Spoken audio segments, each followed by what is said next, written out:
Have you ever stopped to wonder if anything you believe is truly certain? Mm, I mean, really, absolutely certain, beyond any possible doubt. that's a big question. It is. What if you couldn't even be sure you were awake right now? Like, really sure. Yeah. Or that the physical world around you, everything you see and touch, was real at all. Okay, yeah. It sounds like a wild thought experiment, maybe something you'd only ponder late at night. Or perhaps, Well, if you were a philosopher. and indeed, it is precisely the question that sits right at the starting point of one of the most foundational texts in modern Western philosophy, René Descartes' Meditations on First Philosophy. That's right. And today we are taking a deep dive into that revolutionary work. Welcome back. Glad to be diving in. We're here to help you quickly grasp the core insights from this incredibly dense but profoundly important book. Think of it as a guided tour through one of philosophy's most famous intellectual quests. And this deep dive, it's built on a stack of sources, giving us a pretty comprehensive look at Descartes' thought. We're drawing from excerpts of the Meditations itself, and importantly, including selections from the famous objections and replies that were published alongside the initial text. The back and forth, that's crucial. It really is. We're specifically using a Cambridge edition that contains these. Plus, we're incorporating various analyses and historical context to understand why this work was so revolutionary, Yeah, the context matters. We've pulled out the crucial nuggets to guide you through Descartes' arguments and his whole intellectual journey. Descartes had an incredibly audacious goal with this project, didn't he? Oh, absolutely. He wasn't satisfied with the philosophy and logic of his time, what was broadly known as scholastic logic and philosophy. The old guard, so to speak. Pretty much. He looked at its foundations and saw them as disputed and hence doubtful. That's a direct quote. Doubtful foundations. Which meant that all the sciences built upon those shaky foundations were equally uncertain in his eyes. He felt compelled to start over, completely over, to find an absolutely certain starting point, a standard of truth upon which he could build knowledge from the ground up. So his primary aim was exactly that. Clear away all the dodgy beliefs and build something solid. Exactly. Establish a secure, indubitable foundation for science and really all other forms of knowledge. He wanted to validate our ability to know things. Even things from our senses. Yeah. I thought he was famous for doubting the senses. Well, yes and no. He wanted to validate sensory knowledge too, eventually, but on much firmer, rational ground than tradition had provided. It needed a better footing. Okay. And this wasn't just some abstract academic exercise, confined to his study. Right, it had a practical side. He saw it that way. As he himself put it, he sought truth in order to see clearly in my actions and to walk with confidence in this life. So certainty in knowing leads to confidence in living. That was the connection he made, a very powerful motivation. That really is. And his path to that goal is what makes the meditations so fascinating. So we'll follow his intellectual journey through the 6 meditations. That's the plan. We'll explore his radical project of doubt. If it has out. The discovery of his first unshakable certainty, his proofs for the existence of God. Which are crucial, I gather. Absolutely essential to his project. Then his explanation for why humans make mistakes, the famous distinction between mind and body. The mind-body problem starts here, really. In its modern form, yes. And finally, we'll look at the lasting impact and, importantly, the significant criticisms his work sparked right away.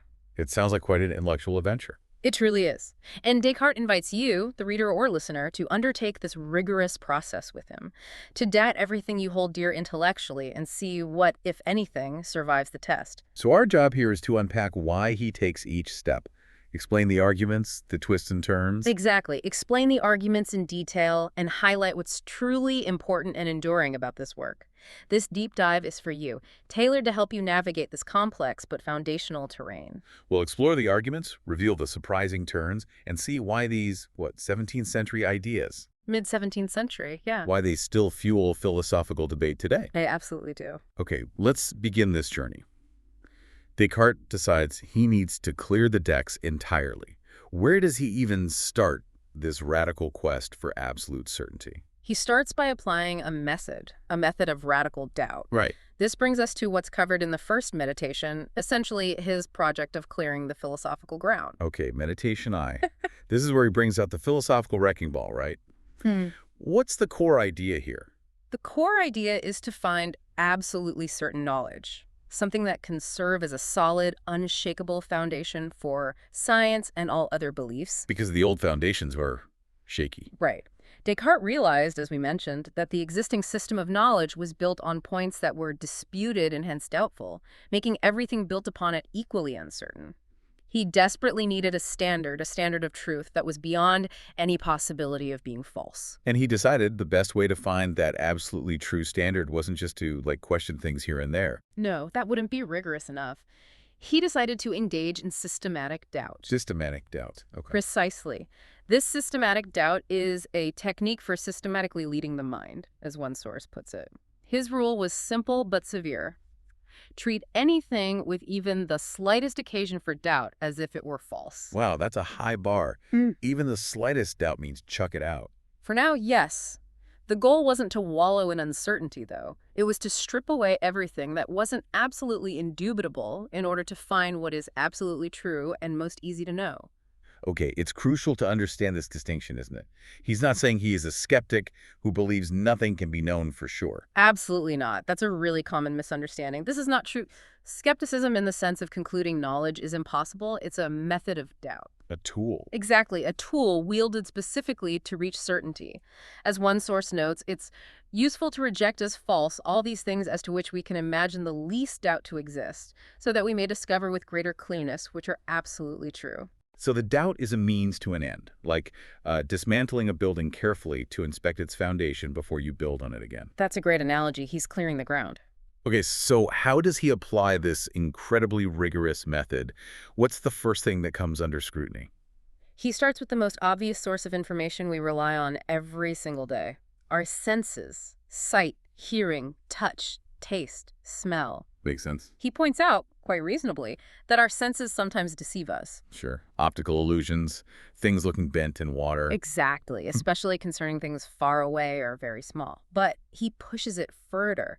Can we even trust our senses about things that seem nearby, large, and perfectly clear? Like, he uses the example of himself sitting by a fire, wearing his winter dressing gown, holding a piece of paper. That seems pretty certain. It seems certain, but are they absolutely certain? Could there be even the slightest reason to doubt? Okay.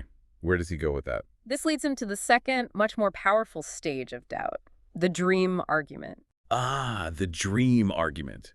This is maybe one of the most famous thought experiments in all of philosophy. It really is. The dream argument poses the problem that there are essentially no certain reliable marks to distinguish waking life from dreaming. Right, because dreams can feel incredibly real while you're in them. Astonishingly vivid, yeah. Feeling every bit as real as experiences we have when we think we're awake.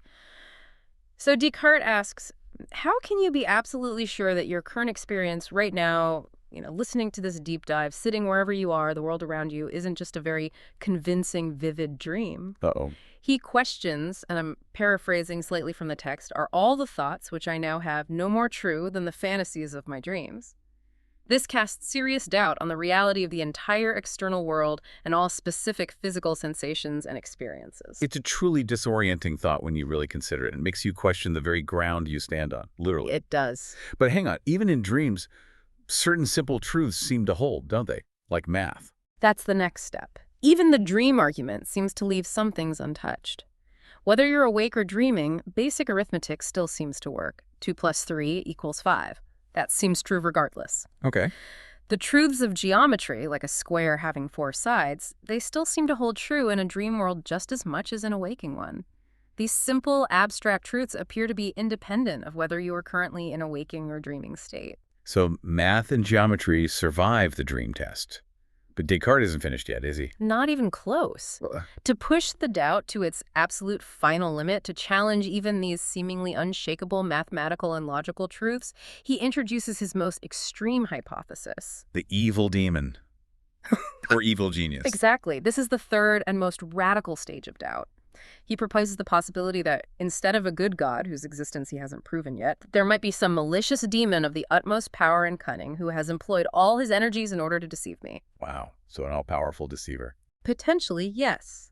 This entity is so powerful that it could manipulate his very thoughts and perceptions, making him believe false things are clearly true. Even in something as fundamentally certain seeming as mathematics or logic, the demon could make him think 2 + 3 = 5 when it is not, or that logical steps follow correctly when they actually do not. It's described in the sources as an extravagant supposition, Right. a kind of worst-case scenario for knowledge. Absolutely. It's designed to be the ultimate test, but its purpose is purely methodological. Let's stress that again. Right, he's not saying he believes in this demon. No. The evil demon hypothesis is designed to cast doubt on everything sensory experience, the external world, and even those abstract truths of mathematics and logic, anything that is not yet proven absolutely certain. If even the possibility of such a powerful deceiver exists, then he cannot be certain of anything he currently believes or perceives just based on how clear it seems. This is the ultimate sweep, clearing the philosophical ground completely. So again, he's not concluding everything is false. No, he's using the possibility of deception, no matter how remote or fantastical it seems, as this incredibly rigorous test. If a belief can survive this level of doubt, the evil demon doubt, then it must be absolutely certain. The doubt is the means to an end, the tool to purify his beliefs down to the bare metal of certainty. It's a really powerful mental exercise. If you think about it in your own life today, I mean, we are constantly bombarded with information, misinformation, different perspectives, deep fakes even.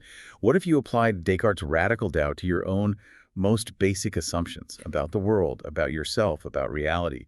What would be left standing after such a rigorous test? It's a question designed to strip away everything contingent, everything that could possibly be false, and leave only what is necessary, what must be true. Okay, so having swept away all apparent certainties, the reliability of the senses, the existence of the external world, even the truths of math under the shadow of this potential evil demon, Descartes finds himself No. adrift. He finds himself and invites you, the listener, to find yourself in a state of profound uncertainty. It feels like you've lost all your intellectual bearings. But paradoxically, it is right here in this very state of radical doubt that he discovers his first unshakable truth.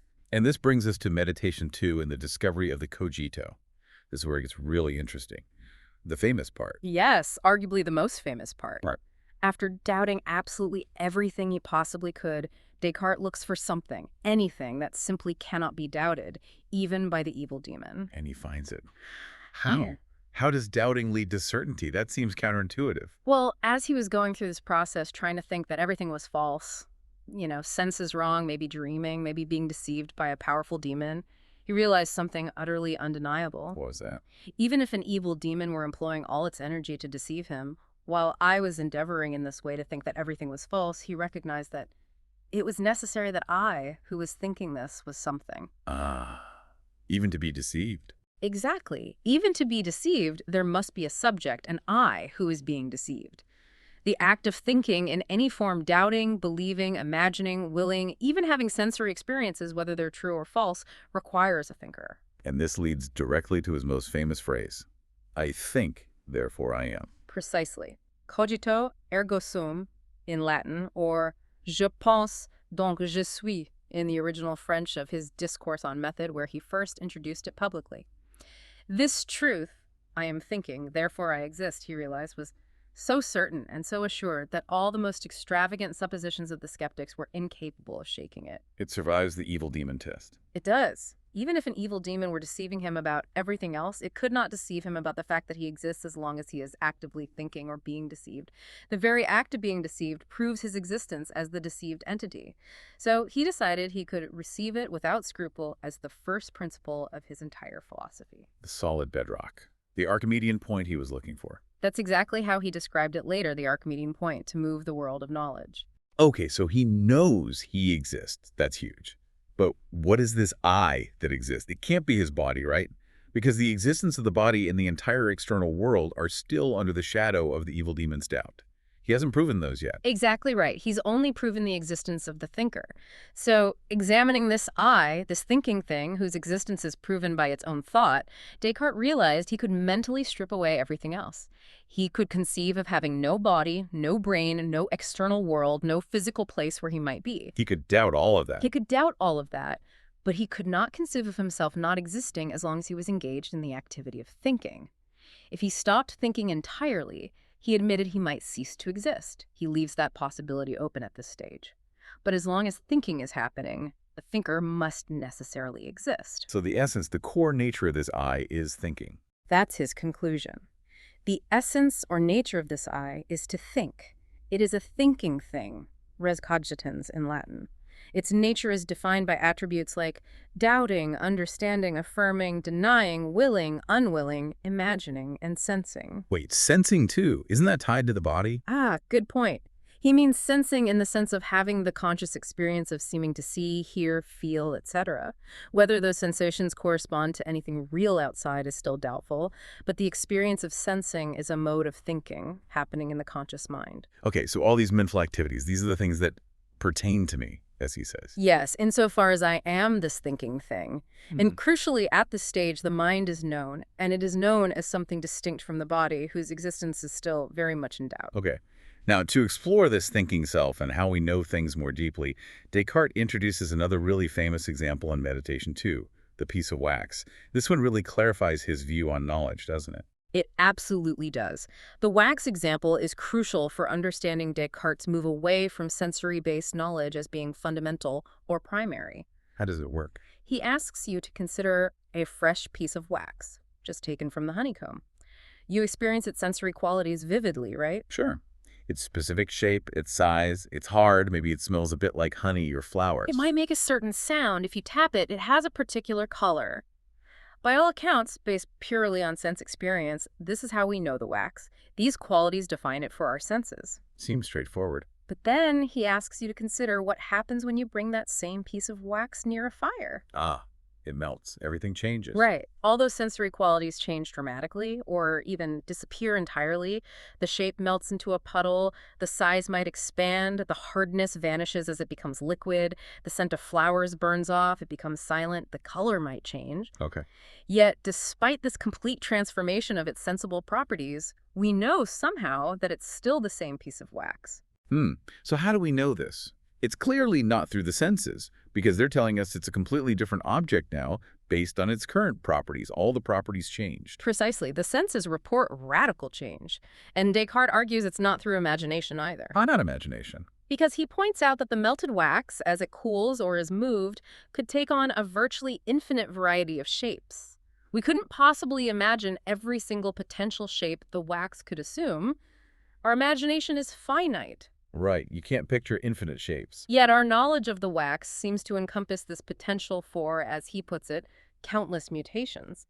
So if it's not senses and not imagination, how do we know it's the same wax underneath all those changes? What's left? Descartes argues we grasped the true nature of the wax, which he identifies here fundamentally as an extended thing, something that takes up space, capable of undergoing these various changes or mutations in its accidental properties solely by means of the intellect alone. The intellect, so pure understanding. Yes.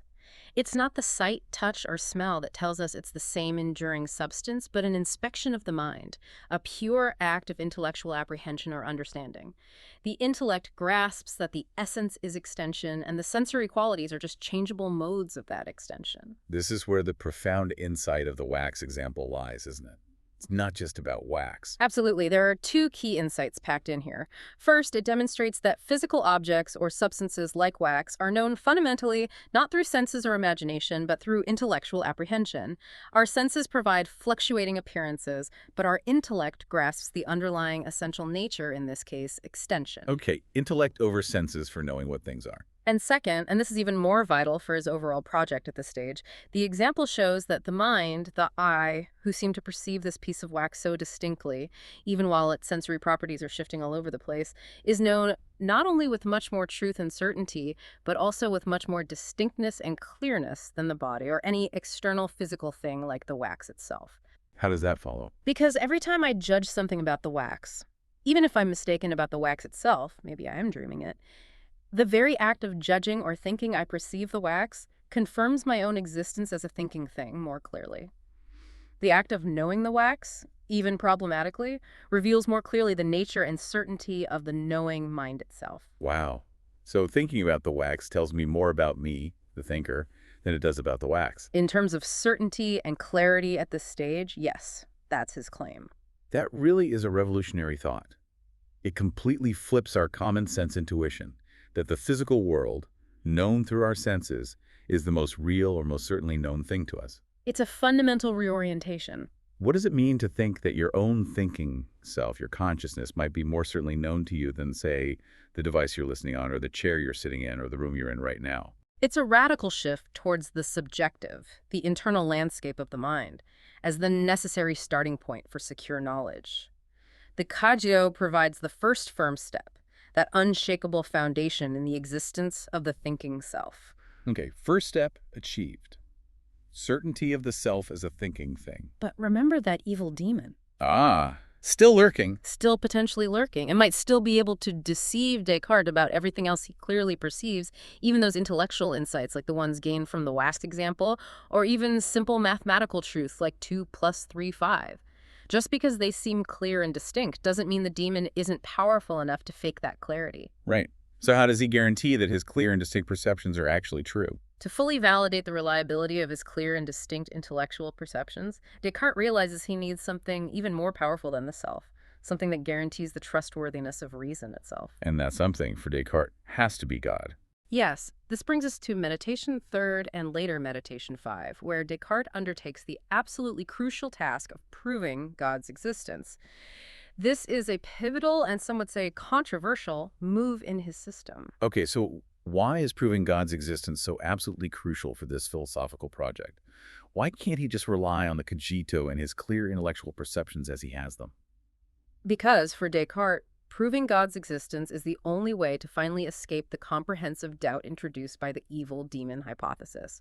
Without a non-deceiving God, he can't be absolutely sure that even his most clear and distinct intellectual perceptions like 2 + 3 = 5, or the intellectual grasp of the wax's essential nature as extension, aren't simply illusions planted in his mind by that powerful deceiver. So God is the antidote to the demon. In a sense, yes. If he can prove that a perfect, non-deceiving God exists, then that God serves as the ultimate guarantor of truth. Why?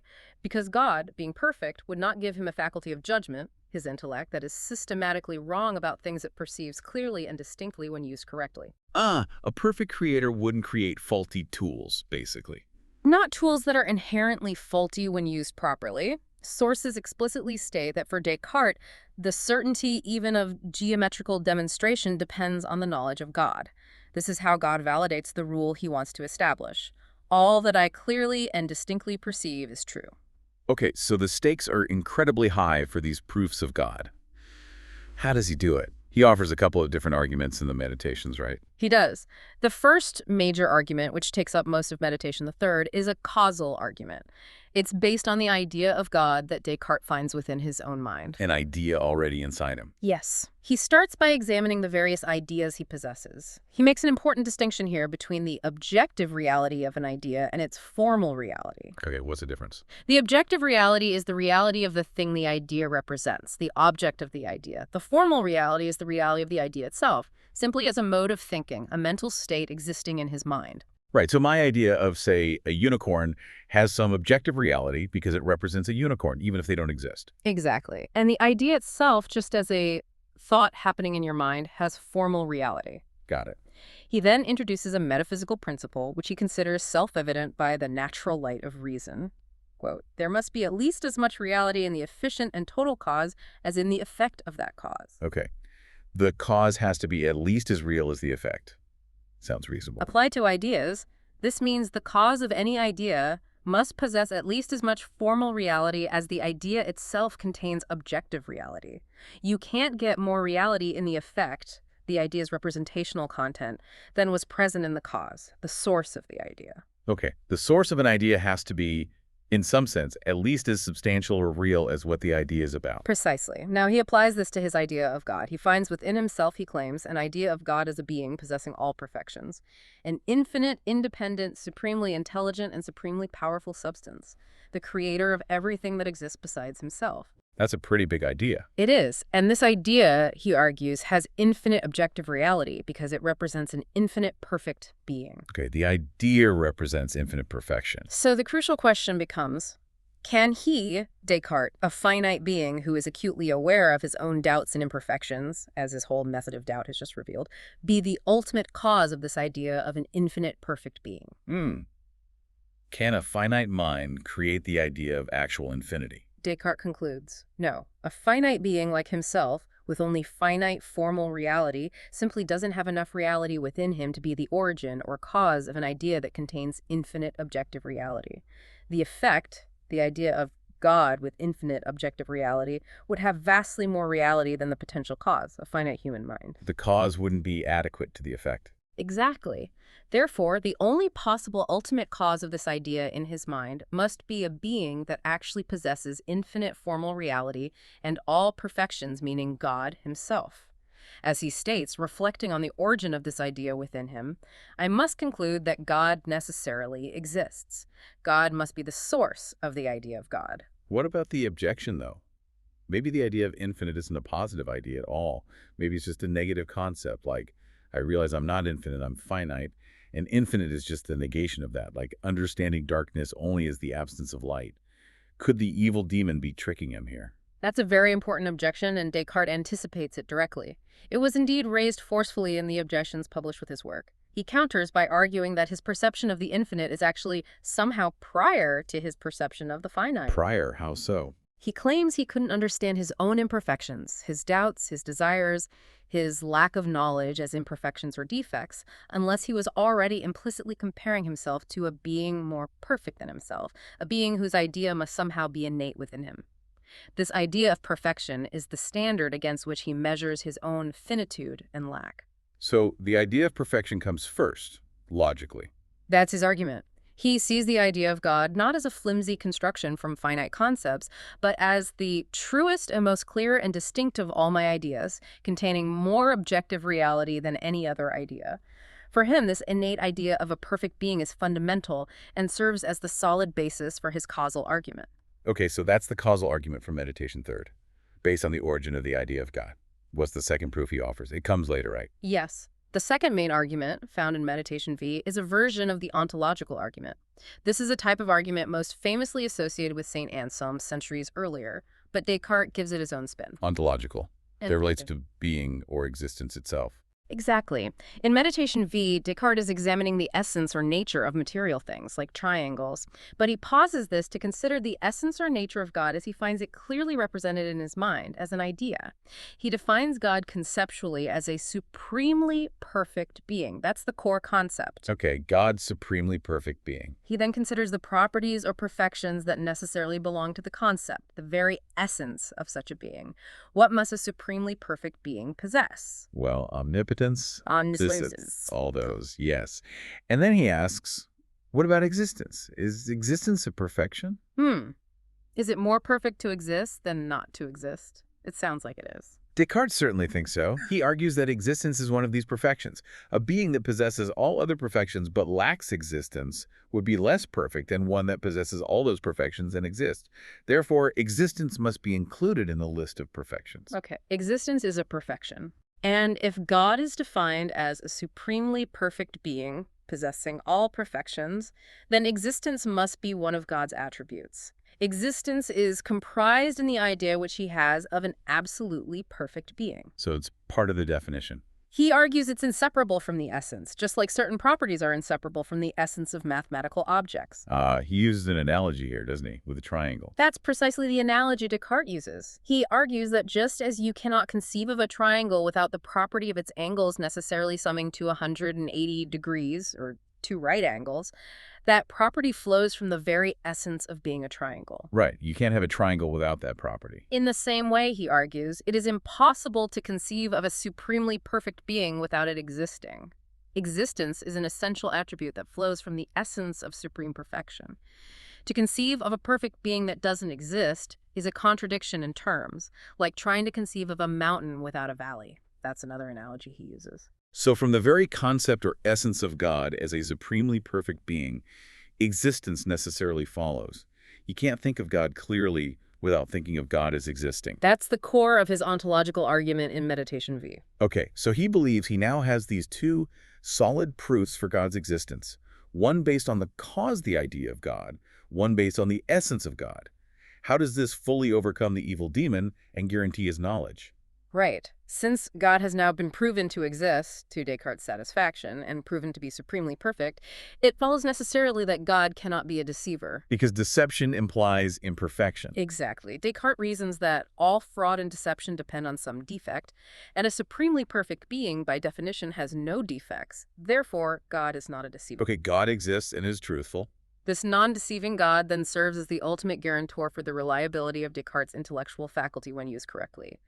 Whatever he clearly and distinctly perceives to be true, whether it's the cogito, the intellectual nature of wax, or mathematical truths like 2 + 3 = 5, must actually be true. Because God wouldn't trick him when his perception is clear. Exactly. God, who created his mind and gave him the capacity for clear and distinct perception, the natural light of reason, would not mislead him when he is operating at the highest level of intellectual clarity and certainty.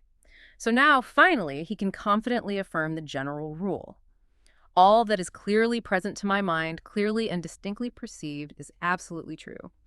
The demon is banished, foundation secured. Wow.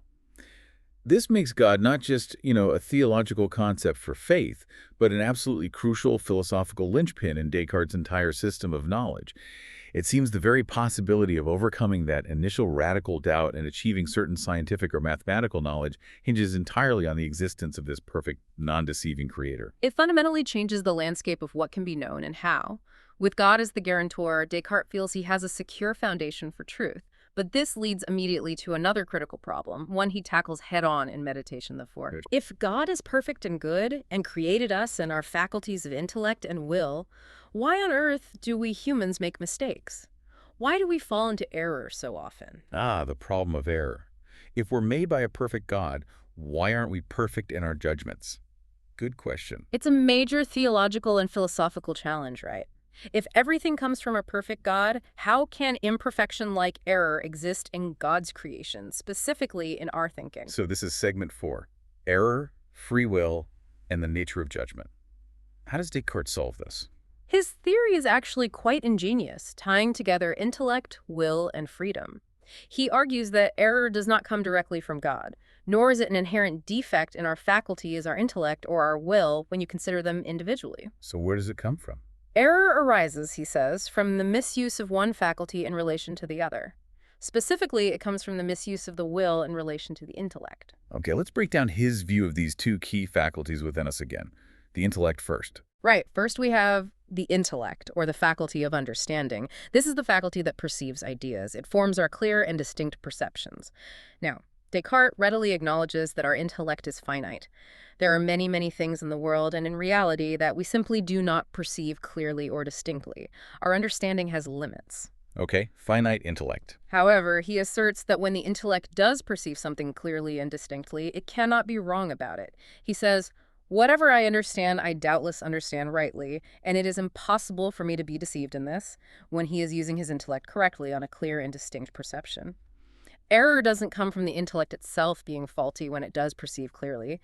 The faculty is reliable within its proper scope. Okay, so the intellect is good, just limited. What about the will? Then there's the will. This is the faculty of choosing, of affirming or denying, assenting or dissenting, pursuing or avoiding. Descartes describes the will as far more ample, much wider in its scope than the intellect. In a certain sense, he sees the will as infinite, or at least unlimited in its domain. Infinite will. How so? He means its capacity to choose or refuse is, so to speak, indivisible, and not restricted in the way the intellect is restricted to only what it clearly perceives. Unlike the intellect, which is limited by what it can clearly understand, the will can extend its assent or dissent to anything, including things that the intellect does not clearly understand or perceive at all. So error happens when the infinite, or at least very broad will, outruns the finite intellect. Is that the idea? That's precisely it. Judgment, for Descartes, occurs when the will affirms or denies an idea presented by the intellect.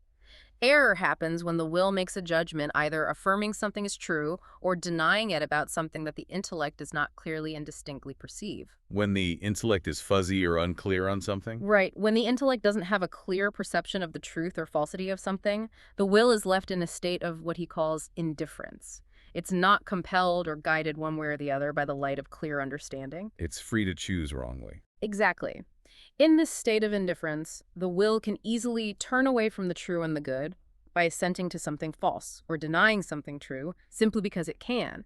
It jumps ahead of the evidence. This affirmation or denial in the absence of clear perception is the root source of error. So it's a failure of the will to restrict itself, to wait for the intellect. Yes, a failure to restrict itself only to making judgments about things the intellect grasps clearly and distinctly. And for Descartes, this misuse of free will isn't just the source of intellectual error, it's also the root of moral error, or sin choosing the bad when the good isn't clearly perceived, or when choosing against clearer perceptions.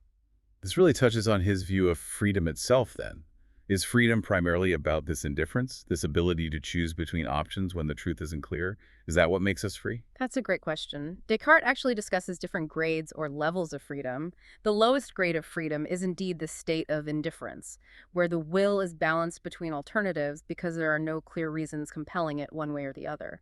Okay, that's the lowest grade. Yes, but he argues that this indifference isn't the highest perfection of freedom. In fact, he sees it more as a kind of defect or a privation, a lack of knowledge guiding the will. So what's the highest grade of freedom? The highest grade of freedom, for Descartes, occurs when the will is strongly inclined towards something it clearly and distinctly perceives as true or good. In such a case, the will isn't coerced or forced, it's spontaneously and freely determined by the compelling light of clear understanding. So being determined by truth makes you more free. In his view, yes. Sources say he argued that divine grace and natural knowledge, clear understanding, actually increase in strength and freedom. They don't diminish it. To be determined by clear perception is to be most wholly free, not merely indifferent. You are most free when you are choosing based on the best possible knowledge. Indifference is just freedom in the absence of knowing better. That's a really interesting take on freedom.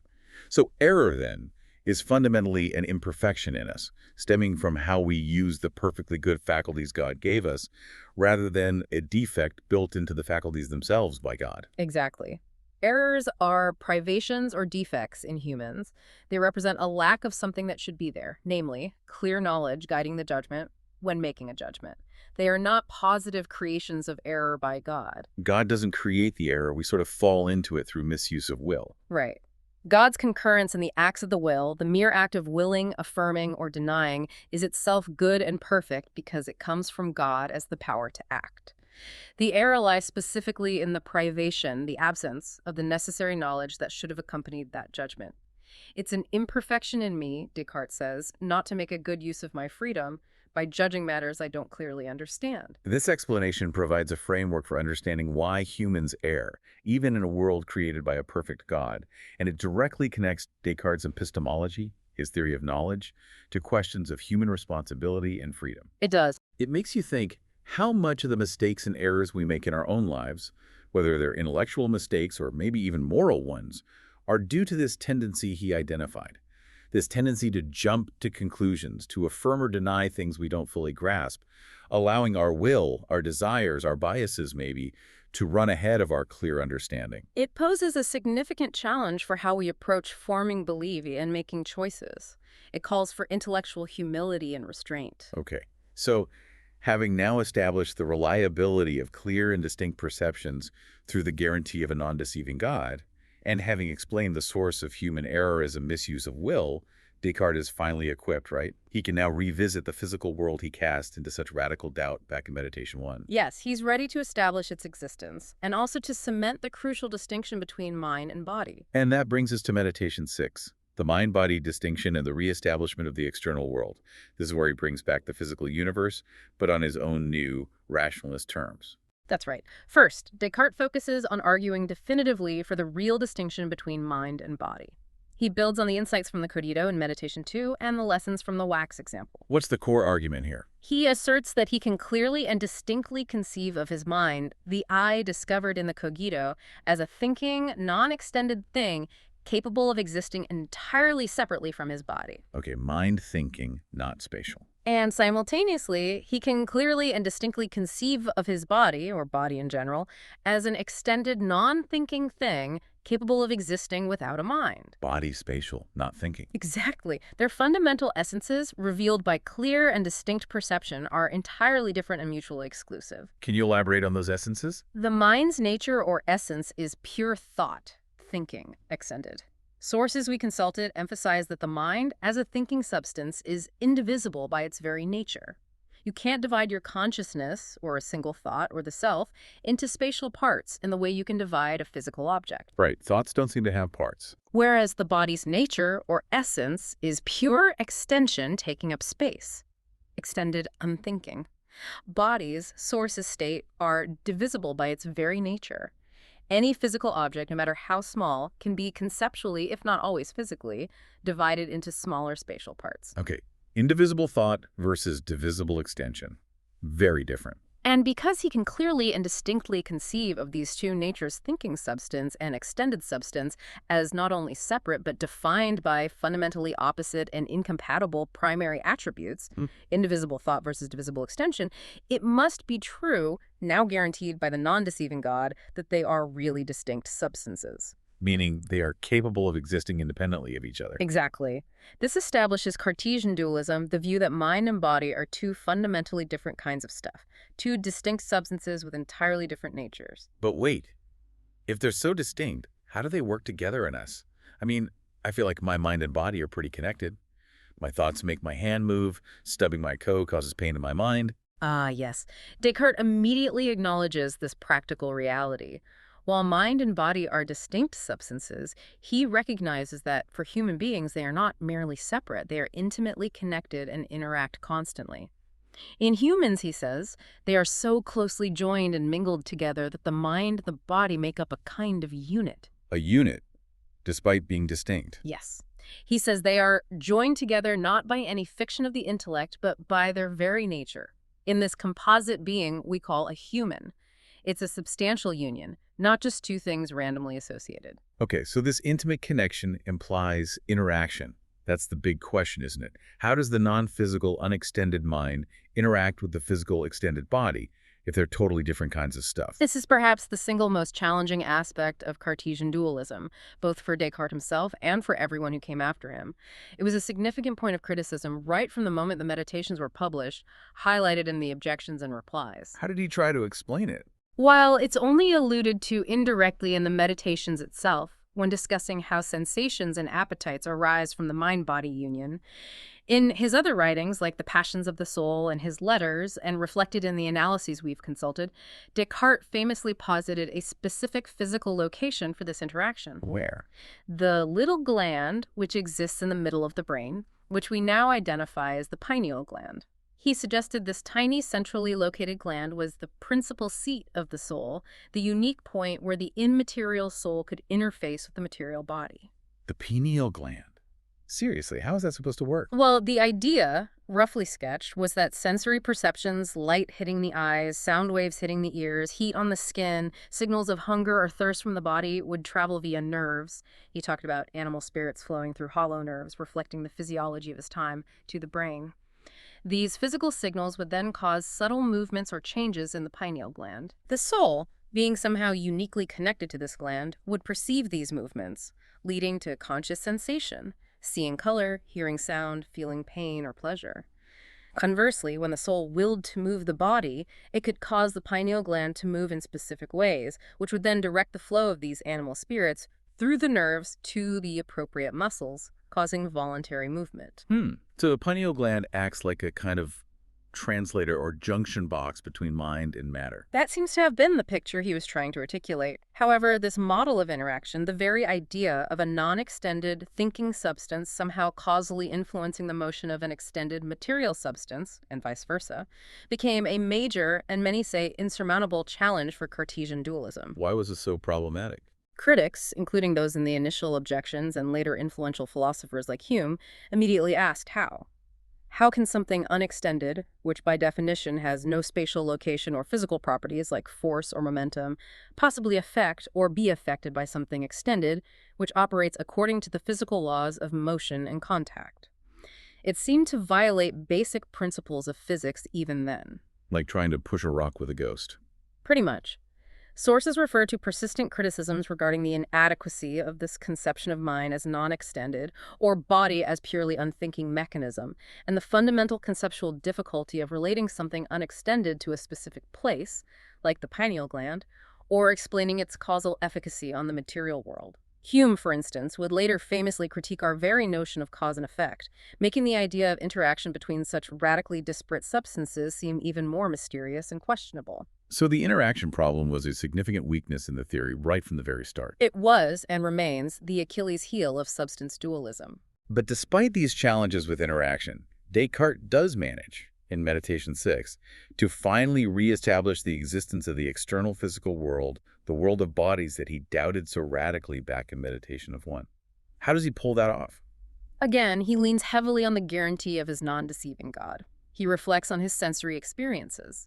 He notes that he has a very strong, natural, and largely involuntary inclination to believe that his sensory ideas, those perceptions that feel much more vivid and explicit than imagined ideas, things like colors, sounds, tastes, and feelings of heat or pain, actually come from external physical bodies existing outside his mind. These sensations feel like they're imposed on him, right? Exactly. They arrive in his mind utterly without my consent, as he puts it.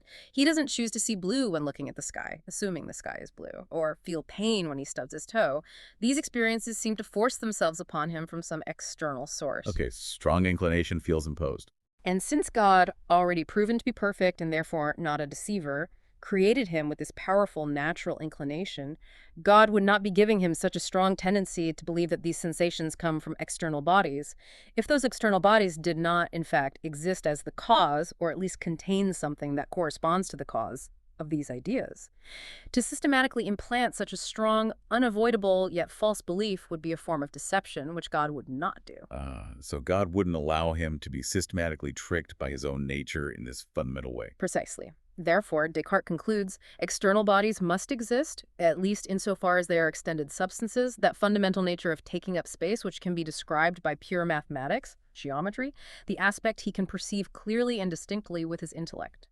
So the physical world exists as extended stuff. What about the specific qualities we perceive through the senses, like color, sound, heat?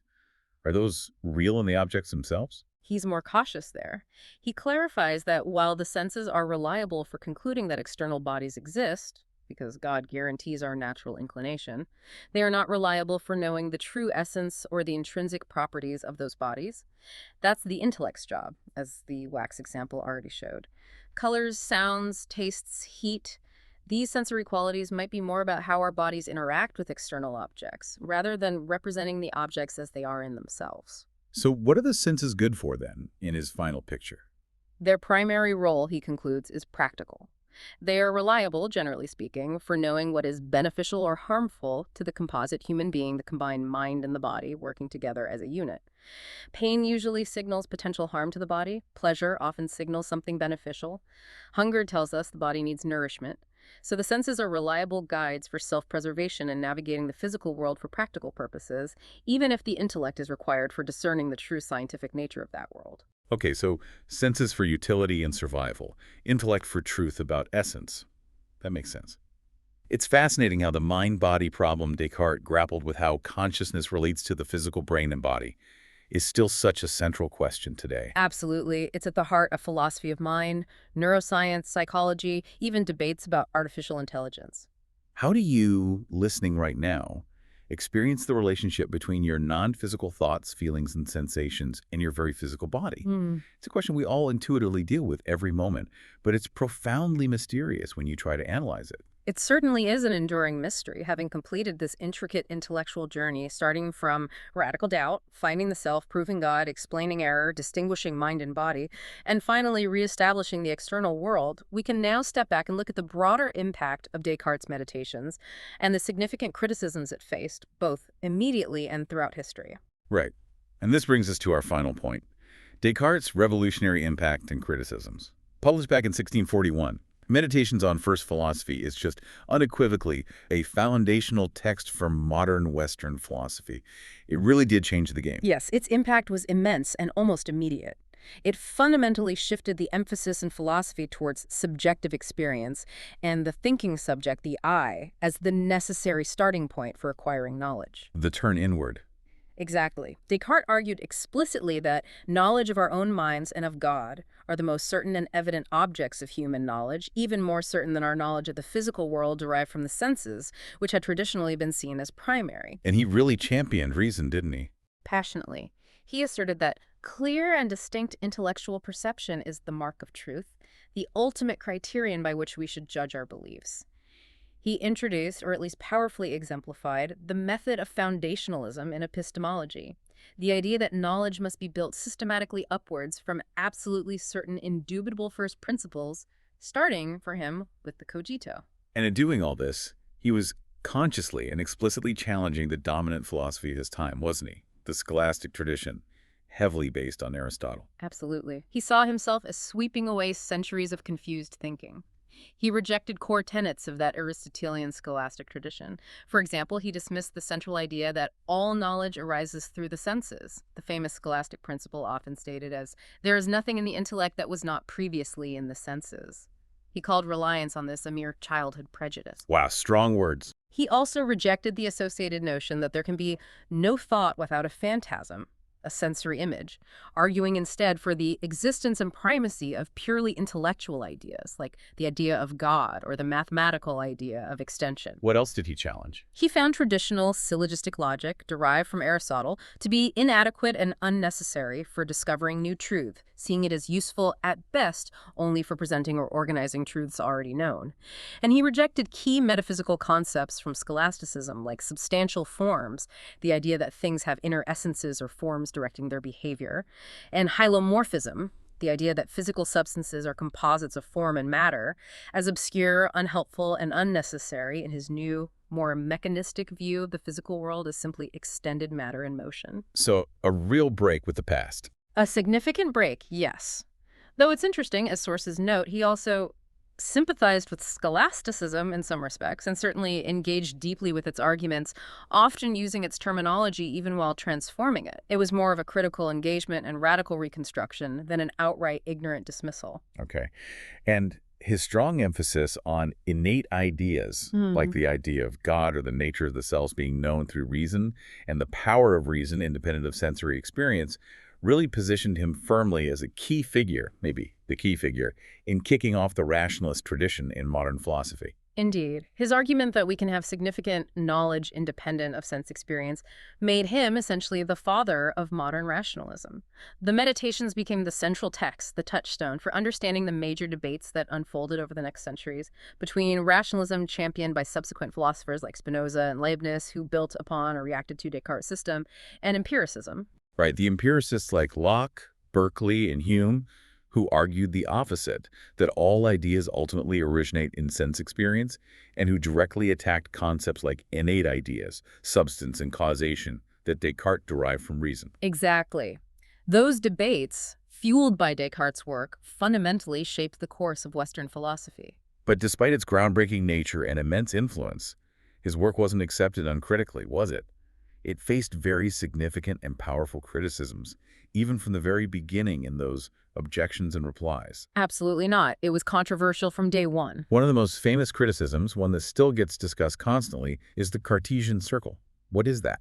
This is perhaps the most prominent and persistent logical objection leveled against the Meditations. It was raised very sharply in the very first set of objections published alongside the text by thinkers like the theologian Antoine Arnauld. How does the objection go? The objection, stated clearly in our sources and by critics, goes something like this. Descartes seems to rely on the principle that whatever I perceive clearly and distinctly is true in order to prove the existence of God, particularly in the causal argument, needing to trust the clarity of his idea of God and the causal principle. Okay, uses the clarity rule to prove God. But then he seems to use the existence of a non-deceiving God to guarantee the truth of the principle that whatever I perceive clearly and distinctly is true, especially for things beyond the immediate cogito, like mathematics or the external world. So the accusation is that he's arguing in a circle. He uses the rule to prove God and then uses God to prove the rule. You need the rule to be true to trust the God proof, but you need God to exist to trust the rule. That's precisely the alleged circularity. It looks like he's assuming what he needs to prove. How did Descartes respond? Did he have an answer? He did, and his defenders have offered various interpretations and responses over the centuries. A common defense, which Descartes himself hints at in the replies, is that the cogito, I think therefore I am, is known immediately and intuitively by what he calls the natural light of reason. This initial certainty is supposedly known prior to and independently of the establishment of the general rule that whatever is clearly and distinctly perceived is true. So the Cogito stands on its own. The idea is that the Cogito itself is the paradigm, the exemplar of clarity and distinctness, apprehended directly and incorrigibly in the very act of thinking. It's this immediate, self-verifying certainty of the Cogito that then allows him to recognize clarity and distinctness as a potential mark of truth and formulate the general rule. Only after establishing this rule as a candidate for truth, and realizing the evil demon could still potentially fake clarity, does he need God to provide the universal guarantee for the reliability of all other clear and distinct perceptions, particularly those about complex mathematics or external things that go beyond the immediate intuition of one's own existence and current thoughts. So God guarantees the rule generally, but the Cogito itself is known pre-rule. That's one major line of defense. It's a complex interpretive debate about the exact epistemological status of the Cogito itself and the precise order and dependency of Descartes' knowledge claims. But the charge of circularity has remained a persistent challenge. Okay. And of course, the mind-body problem we discussed earlier, the interaction issue, remained a huge challenge for his followers and critics alike. Absolutely. That difficulty of explaining how two such fundamentally different substances, immaterial thought and material extension, could possibly interact causally proved to be a major hurdle for Cartesian dualism. It led to numerous alternative theories about the mind-body relationship in the subsequent history of philosophy, like occasionalism, parallelism, idealism, materialism. And besides the circle and interaction, critics also raised objections to the specific proofs for God's existence, right? Questioning their logical validity or premises. Yes, both the causal argument about the origin of the idea of God and the ontological argument about existence being part of God's essence faced immediate and ongoing criticism regarding their soundness. And some probably questioned whether the level of systematic doubt he achieved in meditation was truly as comprehensive or even as coherent as he claimed. Could he really doubt everything? That too, the very method and its execution were subject to scrutiny. Yet despite these significant and enduring criticisms, which have been debated intensely for nearly 4 centuries, Descartes' work, particularly the Meditations, continues to fuel philosophical inquiry in numerous fundamental areas. Without a doubt. Questions about consciousness and the nature of the mind. Is it physical, non-physical, something else? Epistemology. What is the ultimate foundation of knowledge? What is the proper role of reason versus the senses? How do we escape skepticism? And metaphysics. What is the nature of substance, reality, God, causation? All have deep roots in the questions, concepts, and frameworks that Descartes established or radically reshaped. His Meditations remains absolutely essential reading for anyone seeking to understand the landscape of modern and contemporary philosophy.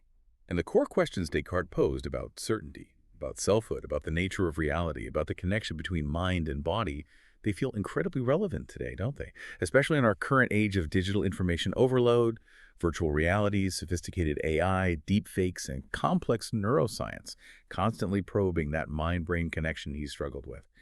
His fundamental inquiries seem to resonate just as strongly now as they must have in the 17th century. He really forced philosophy, and maybe Western culture more broadly, to look inward, to grapple with the subjective experience of the thinking subject as a necessary, if perhaps problematic, starting point for understanding ourselves and the world.